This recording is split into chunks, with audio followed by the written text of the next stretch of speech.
I was driving cross-country to start my new job in Denver, taking what I thought would be a relaxing solo road trip.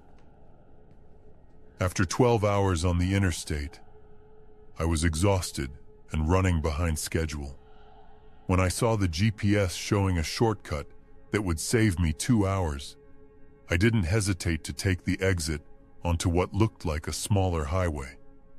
The road was completely empty, which seemed strange even for a back highway. The asphalt was cracked and weathered, with weeds growing through the splits. My phone showed no signal, but the GPS was still tracking my location. I figured it was just a poorly maintained state route that didn't get much traffic. About an hour into the shortcut, I noticed my gas gauge was getting low. I'd planned to fill up at the next town, but I hadn't seen a single building, car, or even a road sign since taking this route. The sun was starting to set, and the isolation was becoming unsettling. I began to wonder if I'd made a mistake. Just as panic was setting in about my fuel situation, I saw lights ahead. It was an old gas station that looked like it hadn't been updated since the 1980s. The fluorescent lights flickered intermittently, and only 2 of the 4 pumps appeared to be working. But it was open, and that's all that mattered to me at that moment. The attendant inside was an elderly man with piercing eyes that seemed to study me too intently. When I asked about the road ahead, he smiled in a way that made me uncomfortable and said I was the first person he'd seen take this route in months. He mentioned there was a small motel about 20 miles ahead if I needed to rest for the night. Back on the road, the landscape changed dramatically.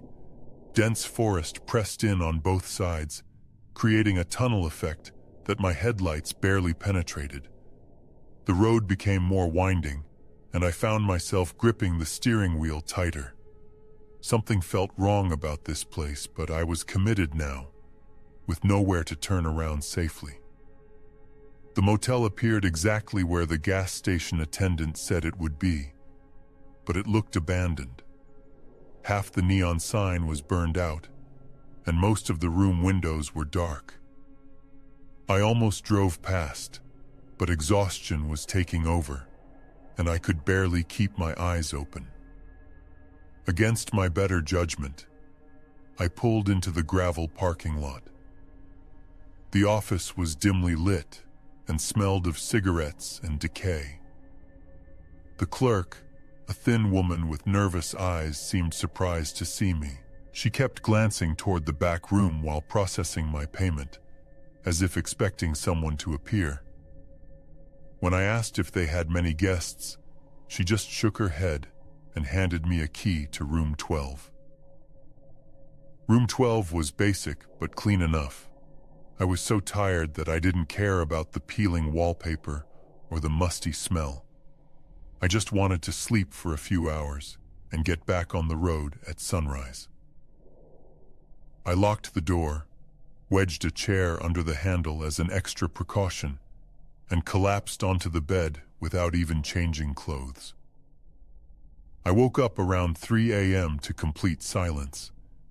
Not the normal quiet of night, but an unnatural absence of sound that felt oppressive. No insects, no wind, no distant traffic. Nothing. I lay there listening, and that's when I heard footsteps on the gravel outside, slow and deliberate, as if someone was walking from room to room. I carefully peered through the curtains and saw them. 4 or 5 figures standing perfectly still in the parking lot, just watching the motel. They weren't moving or talking, just standing there like statues.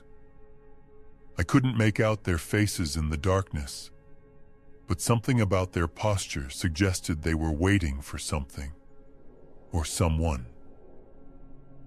The doorknob to my room slowly began to turn. Thank God I'd wedged that chair under the handle.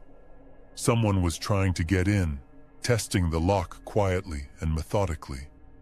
I held my breath, not daring to move or make a sound. The handle turned back and forth several times before whoever it was moved on to the next room. I waited until dawn, then quietly packed and slipped out to my car. The figures were gone, but I could feel eyes watching me from the dark windows of the motel. I drove faster than I should have on those winding roads, desperate to find the main highway again. Every shadow seemed to hide something threatening. When I finally reached the interstate 3 hours later, I felt like I'd escaped from another world. I stopped at the first normal-looking truck stop and asked about the shortcut I'd taken. The clerk looked confused and said there was no alternate route in that area. According to him, that road had been closed for years due to unsafe conditions. I've checked every map and GPS system I can find. That road doesn't exist on any of them. Neither does that gas station or motel.